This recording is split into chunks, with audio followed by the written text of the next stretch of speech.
Oi gente, meu nome é professor Rossoni e eu vou te dar as últimas dicas para a UFSC, a Federal de Santa Catarina. Eu vou começar te mostrando uma tabela de cores e conteúdos que eu faço nos últimos anos da prova. E com base nessa tabela e muito estudo em cima disso, das matérias que mais caíram, eu vou te dar as últimas dicas.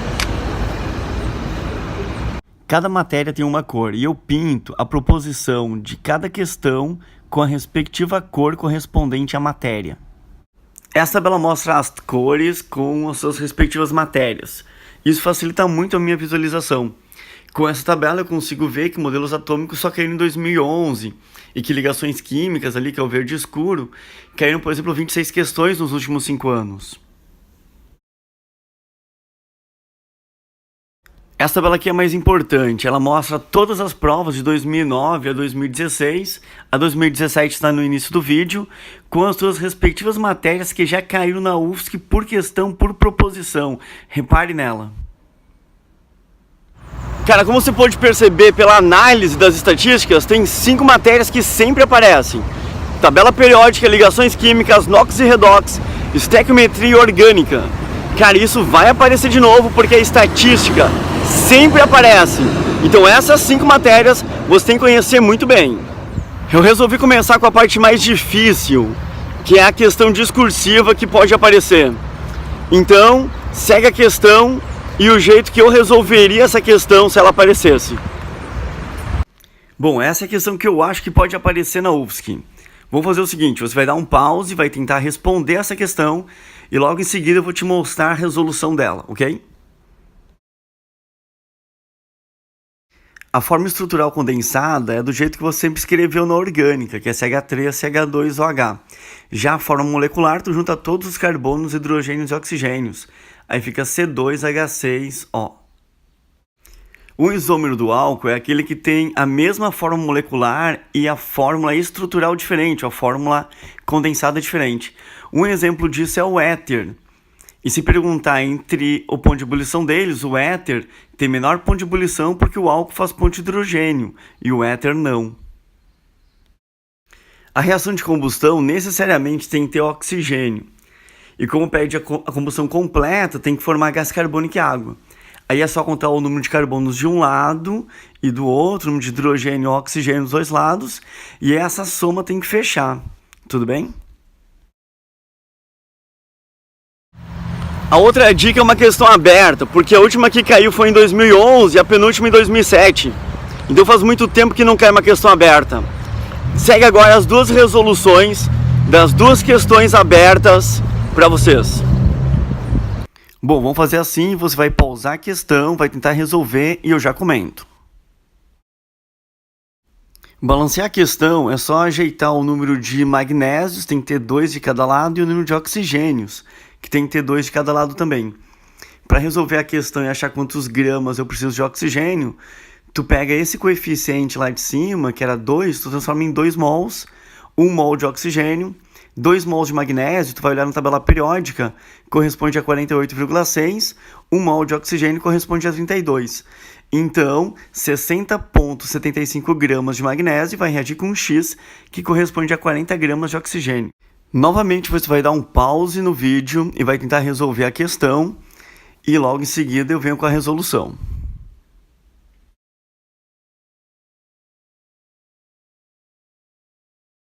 Como a densidade do ouro é 19,3 gramas por centímetro cúbico, 57,9 gramas ocuparão 3 centímetros cúbicos. Se eu colocar essa moeda dentro de uma proveta com água que já estava marcando 25 centímetros cúbicos, ela passará a marcar 3 a mais, logo ficaria 28 centímetros cúbicos.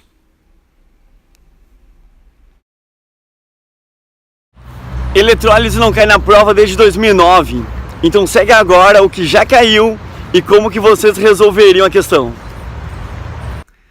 Na eletrólise da água acidulada, no eletrodo positivo, obtém-se um gás que apresenta como uma das suas propriedades ser combustível.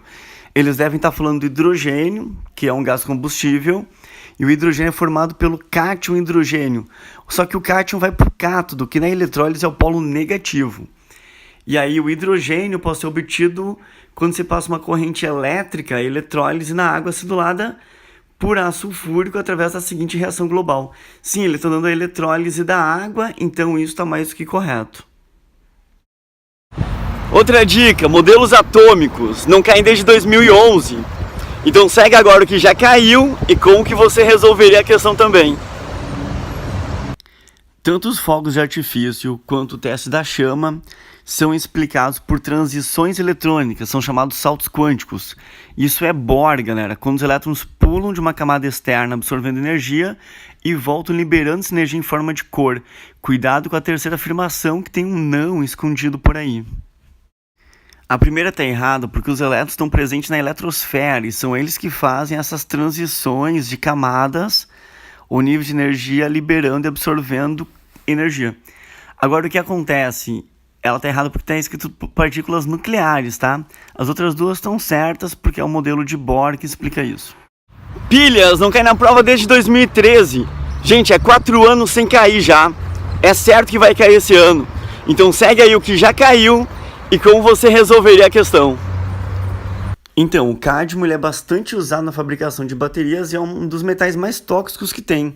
Caso você não saiba, então leve decorado para a prova. E o textinho a seguir vai ser usado para responder as próximas proposições.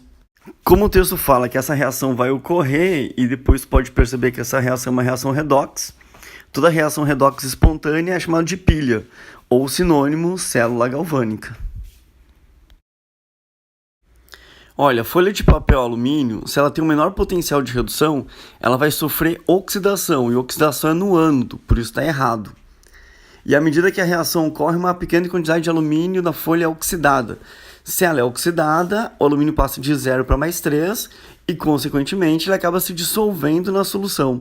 Já a terceira está correta, porque o total de cargas de um lado, que é menos 6, é igual ao do outro lado, que é menos 6 também. A prata, para sofrer deposição, ela passa de mais 1 para 0. E os elétrons estão antes da flecha, isso indica uma redução.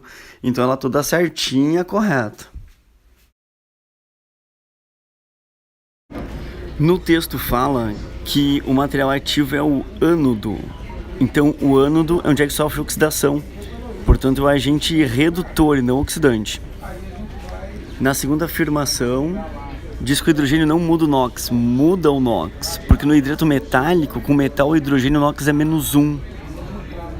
E na terceira, toda pilha ou bateria que é recarregável é chamada de secundária. Pilha primária não carregável, secundária carregável. O cádmio é um dos metais mais tóxicos que tem, por isso que essas baterias de níquel e cádmio devem sim ser devolvidas aos revendedores. Correta. Já na semi-reação catódica ocorre redução. Isso quer dizer redução do NOx, diminui o NOx. Já as baterias de hidreto metálico, o material ativo é o hidrogênio no ânodo. E o ânodo na pilha é o polo negativo. Então por isso que essa está errada. E a última diz que a recarga da pilha absorve hidrogênio. Bom, se tu olhar a pilha normal, ela está liberando hidrogênio. Então, na volta, que é a recarga, que é a reação inversa, ela vai absorver hidrogênio. Correta a última afirmação. Minha última dica é radioatividade, porque já fazem 3 anos que não cai na prova. Então, esse ano, muito certo que cairá. Segue agora as questões que já caíram e como que você vai resolver essa questão. A primeira está errada porque se eu multiplicar 0,7% vezes 9 não dá 3,2. A segunda afirmação está correta porque é exatamente isso que acontece quando emite uma partícula alfa. Tu desconta a massa 4 e desconta 2 prótons. Já a terceira, se passar 5 bilhões de anos, 1 grama vai ficar 0,5 gramas. Se passar mais 5 bilhões de gramas, vai sobrar 0,25 gramas e não 0,125. E a última já foi explicado que a partícula alfa tem massa 4 e carga mais 2, por isso que está errada. Olha só, tanto na usina nuclear ou termoelétrica ocorre o seguinte, eles transformam a água do estado líquido para o estado gasoso. Na termoelétrica queima-se carvão para fazer isso, e na usina nuclear a gente coloca barras de urânio numa piscina de água para fazer isso. Já a segunda afirmação, isso é uma fissão nuclear e não fusão nuclear. E mesmo se fosse fusão, a massa não está correta. Na terceira, o pior lixo que tem é o lixo radioativo, então não tem o que fazer com ele.